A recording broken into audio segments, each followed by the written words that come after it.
Habis rahli sadari wa yassir li amri wahlul 'uqdatam min lisani yafqahu qawli ya fatahu ya'lim ya fatahu ya'lim. Alhamdulillah, pada kesempatan sore hari ini kita masih diberi kesempatan oleh Allah Subhanahu wa taala untuk tetap melaksanakan dan melanjutkan perkuliahan kita sistem basis data yang insya Allah pada kesempatan sore hari ini kita akan membahas tentang model data relasional.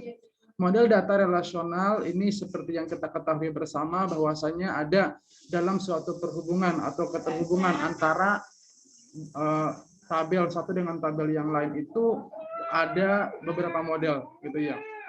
Nah, makanya kita akan membahas dari dasarnya terlebih dahulu, mulai dari pengertian relasi itu seperti apa, pengertiannya apa dan lain-lain gitu ya. Oke, kita next. Pengertian basis data relasional. Basis data relasional menggunakan tabel dua dimensi yang terdiri atas baris dan kolom untuk memberi gambaran sebuah berkas. Untuk mempermudah memahami apa yang dimaksud dengan data relasional, kita dapat menganalogikan dengan salah satu bentuk tabel yang ada di dalam Excel. Di dalam Excel itu kan ada baris dan juga ada kolom. Kolom itu kan dinamai A, B, C, D, dan seterusnya gitu ya. Sementara kalau baris itu ditandai dengan misalnya 1, 2, 3, 4, dan seterusnya sampai ke bawah gitu ya. Dan seterusnya. Jadi ada baris dan ada kolom. Itulah yang kita maksud dengan basis data relasional. Sehingga data-data yang tersimpan itu ya tersimpan di dalam baris dan kolom tersebut. Kita memiliki beberapa kolom, kemudian isi-isi data tersebut terdapat di dalam baris-barisnya, gitu ya. Ada baris pertama, baris kedua, baris ketiga, dan setiap baris itu kan mewakili kolom-kolom yang ada. Ya, misalnya saya ambil contoh ya, di dalam tabel nanti di kedepannya, misalnya di dalam tabel mata kuliah seperti yang sudah saya sampaikan, di dalam tabel mata kuliah itu kan ada kolom apa saja, ada kolom kode mata kuliah, ada kolom nama mata kuliah, ada kolom SKS misalnya gitu ya. Kemudian ke bawahnya itu ada baris-barisnya. Misalnya baris pertama isi dari kode kolom itu adalah misalnya PSBD, ya PSBD itu untuk kode mata kuliah. Kemudian di kolom mata kuliah, di kolom nama mata kuliah, pada baris pertama diisi dengan praktikum sistem basis data. Kemudian pada kolom SKS, gitu ya, pada kolom SKS baris pertama berisi 2 misalnya atau 1 misalnya untuk praktikum. Itu adalah salah satu gambaran atau salah satu contoh gambaran dari data relasional yang terdiri dari 2 dimensi, yang mana terdiri dari baris dan kolom. Nah, kemudian ini contohnya ada nih, contoh tabel keterhubungan. Di sini ada contoh tabel mahasiswa yang kita sebut dengan MHS. MHS ini ya, ada tabel mahasiswa di sini. Nah, kemudian setelah kita menentukan, misalnya nama tabel dari mahasiswanya, di dalamnya itu kan ada kolom. Ya, di sini ada kolom nih. Sorry ya. Di sini kan ada kolom. Ada kolom apa aja? Ada kolom NPM, ada kolom nama, ada kolom alamat. Kalau di dalam tabel, kita istilahnya disebut dengan atribut. Atau yang sering kita sebut juga dengan field. Gitu ya, kalau di dalam tabel, di dalam database. Nah, sementara di sini terlihat ada beberapa baris. Baris ke-1, kedua, ketiga, keempat, kelima, dan keenam. Di sini ada 6 baris. Kalau di dalam database kita kenal dengan yang namanya tuple atau row.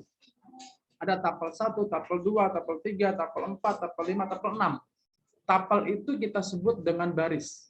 Yang mana baris-baris tersebut mengisi masing-masing kolom yang ada di dalam tabel tersebut. Misalnya pada baris pertama, ya, di dalam baris pertama kolom NPM berisi 10296832 dan seterusnya. Baris pertama kolom nama berisi Nurhayati. Baris pertama kolom alamat berisi Jakarta. Nah, itu adalah masing-masing data isi atau nilai dari setiap kolom yang ada di dalam tabel mahasiswa. Nah, kita next. Selanjutnya ya. Ada contoh tabel keterhubungan. Tabel keterhubungan dengan nama MKUL. Kita tahu sendiri ya bahwasanya MKUL ini adalah pengertian dari mata kuliah. Di dalam tabel mata kuliah ini itu terdiri dari beberapa kolom. Ada 3 kolom. Ada kolom kode MK, ada kolom MT kuliah, ada juga kolom SKS. Nah, ini yang kita sebut dengan data relasional. Nah, biasanya nama tabel pun kita sebut dengan relasional. Dasar dari relasionalnya.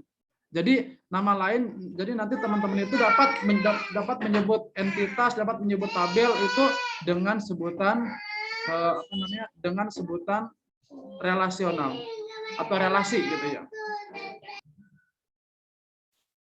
Nah, kita lanjutkan ya.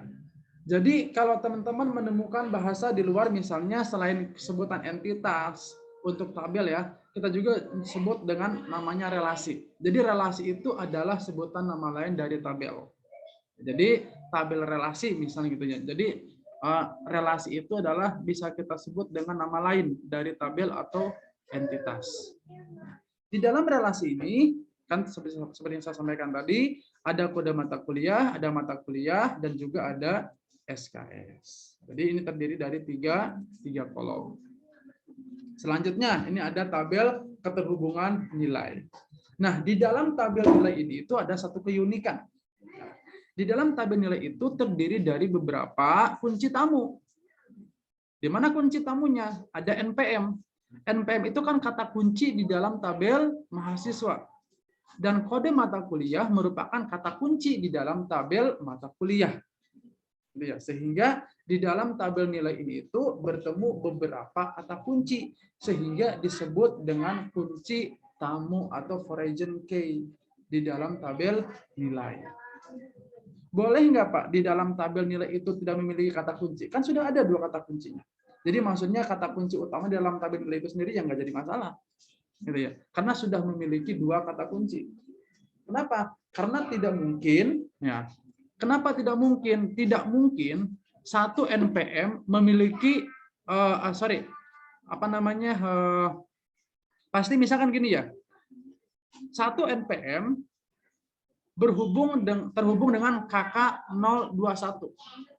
Dan nggak mungkin di baris kedua juga ada lagi 102968832 terhubung lagi dengan KK 021. Karena setiap mahasiswa itu berkehendak mengambil satu jenis mata kuliah. Kalaupun memiliki banyak mata kuliah atau mengontrak mata kuliah, dijamin tidak akan mengontrak nama mata kuliah yang sama. Gitu ya. Tetapi dipastikan mengontrak dengan mata kuliah yang berbeda. Nah, gitu ya. Nah, kita lanjutkan ke slide selanjutnya. Di sini gitu ya, ada keuntungan basis data. Ada keuntungan basis data, yang pertama adalah bentuknya sederhana, yang kedua adalah mudah melakukan berbagai operasi data. Jadi sebenarnya kita pun akan lebih sedikit dimudahkan ya dengan menggunakan 2 dimensi ini atau yang terdiri dari baris dan kolom ini itu. Selain dari mudah melakukan berbagai macam operasi data, mudah juga dalam melakukan relasinya, menghubungkan antara satu tabel dengan tabel yang lain. Nah, istilah-istilah di dalam basis data relasional. Nah, yang pertama ada relasi. Ya. Relasi ini sebuah tabel yang terdiri dari beberapa kolom dan beberapa baris. Jadi relasi, makanya yang seperti yang saya sampaikan adalah relasi itu dapat kita sebut atau kata ganti dari sebuah tabel yang terdiri dari beberapa kolom dan beberapa baris. Ya.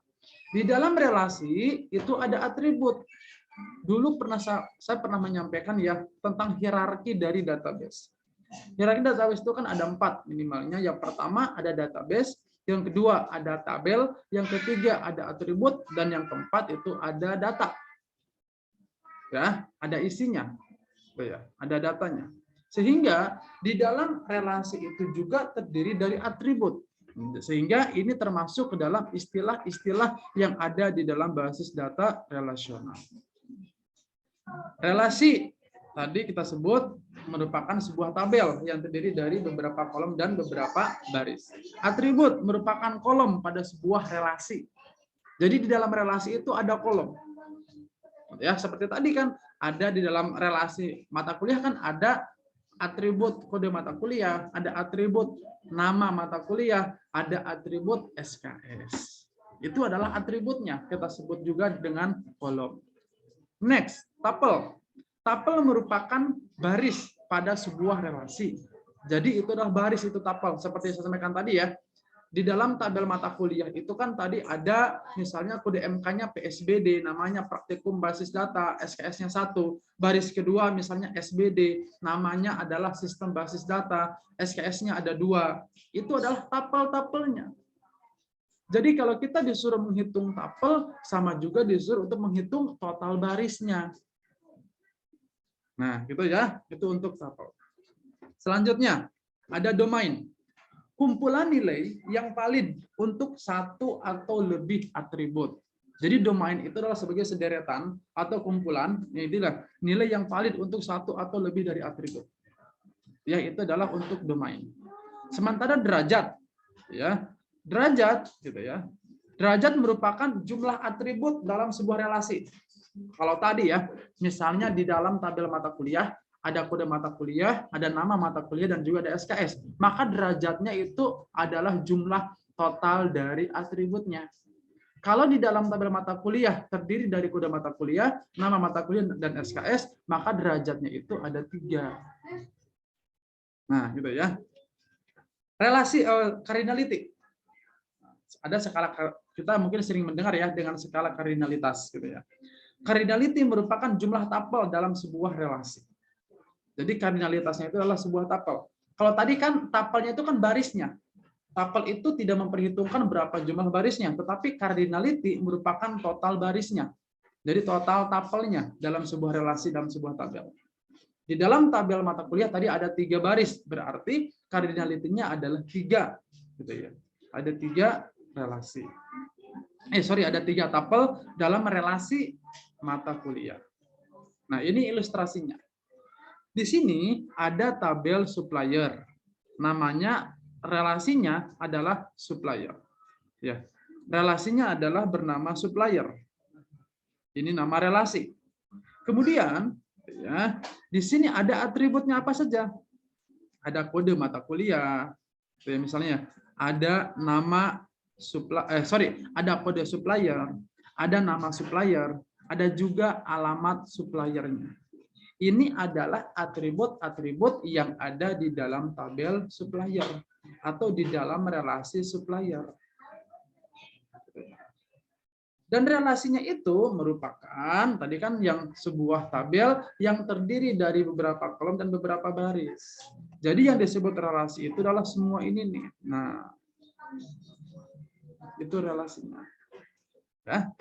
Kemudian ada baris. Nah, ini ada baris ke-1, baris kedua, baris ketiga. Ini kita sebut dengan baris atau kita sebut juga dengan tuple. Ya. Kemudian tadi ada kita sebut dengan domain. Domain itu adalah kolom yang valid. Berarti ada kode supplier, ada nama supplier, ada alamat. Itu adalah domain-domainnya. Sementara derajat atau degree, tadi kita sebutkan bahwasanya degree itu adalah banyaknya kolom di dalam sebuah relasi. Sementara kardinalitas, seperti yang saya sampaikan tadi, merupakan jumlah baris yang ada di dalam tabel relasi. Nah, itu ya, itu adalah mengenai ilustrasi dari sebuah relasi. Oke, kita next. Ada relation key. Relation key di sini tuh artinya adalah kata-kata kunci yang ada di dalam sebuah relasi gitu ya. Ada super key. Kita sebut dengan yang namanya super key. Nah, super key merupakan satu atribut atau kumpulan atribut yang secara unik mengidentifikasi sebuah tuple di dalam relasi. Satu atribut atau kumpulan atribut yang secara unik mengidentifikasi sebuah tuple di dalam relasi. Jadi super key itu merupakan suatu atribut ya yang mengidentifikasikan dalam sebuah tapel. Jadi satu baris itu bisa diidentifikasikan dengan kolom yang mana, gitu ya.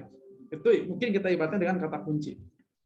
Kandidat key, kata ini kandidat kunci ya, merupakan atribut di dalam relasi yang biasanya mempunyai nilai unik. Nah, jadi karena biasanya di dalam satu tabel itu, dalam satu relasi itu ada beberapa kolom ya yang biasanya sifatnya itu unik, gitu ya, isinya itu unik. Jadi itu merupakan kandidat key. Bisa nggak Pak semua semua kolom menjadi kandidat key? Nggak jadi masalah, gitu ya. Nah, sehingga nanti itu ada yang namanya primary key. Primary key itu adalah kandidat key yang dipilih untuk mengidentifikasikan tapel secara unik dalam relasi. Ya, misalnya tadi dalam tabel mata kuliah. Di dalam tabel mata kuliah itu kan ada kode mata kuliah, ada nama mata kuliah, dan juga ada SKS-nya. Yang menjadi kata kunci di dalam tabel, di dalam relasi mata kuliah adalah kode mata kuliah. Kenapa? Kode mata kuliah itu tidak akan pernah ada yang sama. Ya. Alternatif key, kandidat key yang tidak dipilih sebagai primary key. Jadi tadi kan dalam sebuah tabel itu kan ada beberapa kandidat kata kunci kan ya. Yang terpilih menjadi kata kunci disebut primary key. Sementara yang tidak terpilihnya itu disebut sebagai alternatif. Jadi secara otomatis menjadi alternatif. Dari kandidat menjadi alternatif, dari kandidat menjadi kata kunci, menjadi PK. Misalnya di dalam sebuah tabel itu ada 3 kandidat, ada 3 kolom kandidat kata kunci. Satu terpilih menjadi kata kunci, otomatis yang duanya itu menjadi kandidat, menjadi alternatif kunci. Nah, gitu ya. Oke, kita next. Foreign key. Seperti yang saya tadi pernah menyinggung tentang foreign key ya. Foreign key merupakan atribut dengan domain yang sama yang menjadi kunci utama pada sebuah relasi, tetapi pada relasi lain atribut tersebut hanya sebagai atribut biasa. Seperti tadi di dalam tabel nilai. Di dalam tabel nilai itu terdiri dari kode MK dan NPM.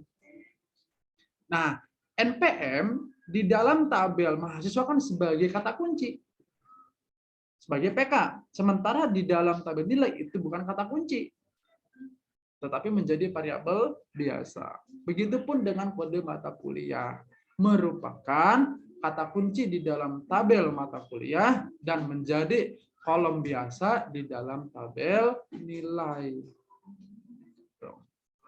Nah, ini ilustrasinya ya. Dari tabel supplier tadi atau dari relasi supplier tadi, gitu ya, ada kode mata kuliah, ada nama kenapa mata kuliah terus ya? Dari tabel supplier itu ada kode supplier, ada nama supplier, dan juga ada alamat supplier. Boleh nggak Pak semuanya menjadi kandidat? Boleh, nggak jadi masalah. Kebetulan di dalam alamatnya itu tidak ada misalnya data yang sama. Depok, Bogor, Bekasi. Begitupun nama supplier, Panasonic, Sanyo, Akari. Ya. Kemudian apalagi dalam kode supplier itu pasti unik, nggak akan ada yang sama. Nama supplier sama alamat masih bisa kemungkinan besar memiliki data yang sama, bahkan banyak yang sama.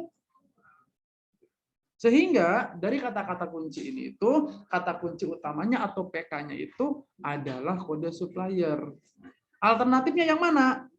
Kode nama supplier dan alamat supplier. Kandidatnya yang mana? Semuanya menjadi kandidat. Yang terpilih adalah kode supplier, yang menjadi alternatifnya adalah otomatis nama supplier dan alamat. Nah, ya. Nah, di sini ada relational integrity rules. Yang pertama ada null. Null itu berbeda dengan nol. Ingat ya, null itu berbeda dengan nol. Kalau nol sebuah angka. Null bukan. Apakah string? Bukan. Apakah numerik? Juga bukan. Jadi null itu nilai suatu atribut yang tidak diketahui dan tidak cocok untuk baris tetapel tersebut. Artinya tidak memiliki nilai. Sementara kalau nol, itu kan nilai nol. Entity integrity. Tidak ada satu komponen kata kunci atau PK yang bernilai nol. Itu tidak boleh. Karena kata kunci itu wajib memiliki nilai, baik itu 0, baik itu 1, 2, 3, 4, dan seterusnya. Yang paling penting memiliki nilai. Dan kata kunci itu wajib tidak boleh ada yang sama. Sehingga sangat diharamkan lagi kalau PK itu nilainya 0, itu nggak bisa. Itu nggak boleh juga. Gitu ya. Next. Ya. Ada referential integrity. Suatu domain dapat dipakai sebagai kunci primer bila merupakan atribut tunggal pada domain yang bersangkutan. Jadi kalau misalnya di dalam tabel tersebut tidak banyak kolom, gitu ya, suatu domain dapat dipakai sebagai kunci primer bila merupakan atribut tunggal, gitu ya, pada domain yang bersangkutan. Kemudian di sini ada bahasa pada basis data. Ini pernah dan sering saya singgung tentang bahasa-bahasa yang ada di dalam SQL, di dalam relasional. Sorry, di dalam relasional ya, bukan dalam SQL. Bahasa pada basis data relasional menggunakan bahasa query, pernyataan yang diajukan untuk mengambil informasi. Kalau dalam query, misalnya kan ada select bintang from mahasiswa. Berarti ada suatu perintah untuk mengambil informasi dari tabel mahasiswa, yaitu menampilkan seluruh data atau seluruh nilai dari semua kolom yang ada di dalam tabel mahasiswa. Bahasa pada basis data relasional terbagi menjadi dua, yaitu ada bahasa query yang diterjemahkan, bahasa formal, gitu ya. Yang pertama adalah bahasa formal. Bahasa query yang diterjemahkan dengan menggunakan simbol-simbol matematis. Jadi bukan dengan seperti yang query yang saya sampaikan kemarin di DML sama DDL ya. Itu beda. Contohnya aljabar relasional dan kalkulus relasional. Wah, ini cukup panjang ya kalau disampaikan ya mengenai aljabar relasional dan kalkulus relasional. Kemudian bahasa formal juga terdiri aljabar relasional tadi ya. Bahasa query prosedural. Pemakai menspesifikasikan data apa yang dibutuhkan dan bagaimana untuk mendapatkannya. Jadi ini bahasanya tekstual. Jadi semacam kalau query kan sudah jelas ya bahasanya ya, bahasa yang disebutnya itu sebagai bahasa yang sudah ditetapkan oleh bahasa pemrograman. Kalkulus relasional ya, di sini ada bahasa query non prosedural. Pemakai menspesifikasikan data apa yang dibutuhkan tanpa menspesifikasikan bagaimana untuk mendapatkannya. Terbagi menjadi dua, ada kalkulus relasional tuple dan kalkulus relasional domain. Ini ada bahasa komersial. Nah ini nih, bahasa komersial ini itu bahasa yang saya sampaikan seperti kemarin di SQL. Bahasa query yang dirancang sendiri oleh programmer menjadi suatu program aplikasi agar pemakai lebih mudah menggunakannya atau user friendly. Ini bahasa komersial itu QL, ada QBA, dan juga ada SQL.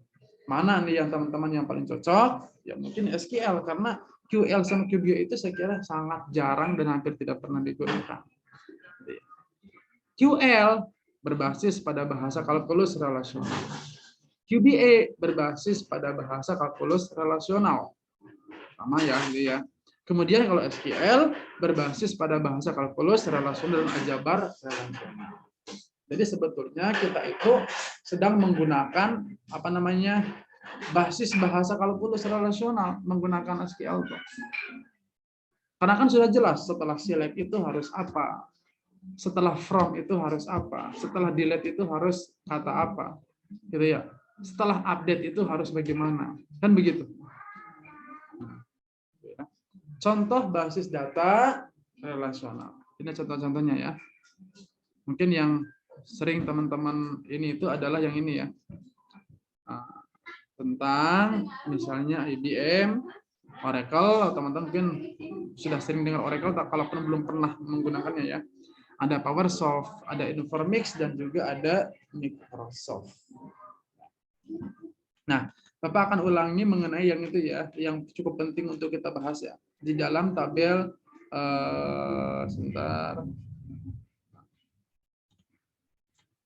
Nah, di sini ya, di dalam ilustrasi-ilustrasi yang ada di dalam relasional. Karena ini biasanya selalu ada di ujian. Di sini itu kan ada yang kita sebut dengan yang namanya supplier. Supplier itu kan relasional, relasinya, tabel relasinya. Jadi kalau teman-teman mendengar kata relasi di dalam bahasa pemrograman bahasa itu, yaitu disebut dengan tabel juga. Tetapi kalau di dalam laporan skripsi misalnya gitu ya, itu hampir nggak pernah disebut, tetapi kita sebut dengan entitas malahan kalau di dalam skripsi. Kenapa? Karena di dalam skripsi itu biasanya kan ada IRD ya, Entity Relationship Diagram. Itu untuk keterhubungan diagram keterhubungan antar entitas. Nah, jadi mahasiswa itu kita sebut dengan entitas. Mata kuliah kita sebut dengan entitas. Nilai kita sebut dengan entitas, gitu ya. Itu semua dapat juga kita sebut dengan relasi. Gitu ya. Nah, di dalam relasi tersebut kan terdiri dari banyak kolom, ya. Ada kolom macam-macam sesuai dengan tabel dan sesuai dengan fungsinya, gitu ya. Kalau di dalam tabel mata kuliah ya pasti mungkin ada kode mata kuliah, ada nama mata kuliah dan lain-lain, gitu ya. Itu untuk untuk relasi. Oke. Saya coba untuk absen dulu ya untuk teman-teman ya.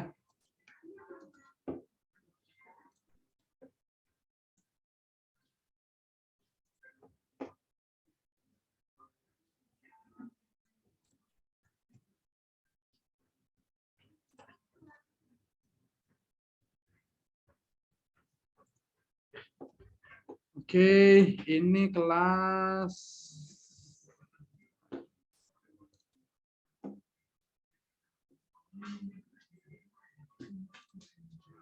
jadi itu ya apa yang Bapak sampaikan materinya untuk sore hari ini ya.